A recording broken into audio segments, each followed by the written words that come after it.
Սուրբ եկեղեցու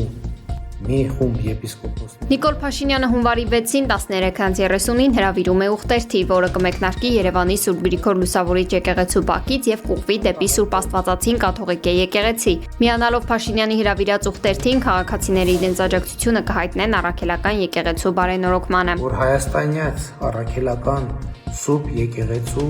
փաստացի պետի եւ նրա մերձավոր շրջապատի կողմից հայաստանյաց առաքելական Սուրբ եկեղեցին մեր պետության ինքնիշխանության անկախության դեմ որպես հիբրիդային պայքարի միջոց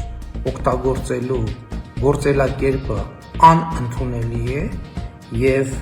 մենք նման գործելակերպի շարունակություն թույլ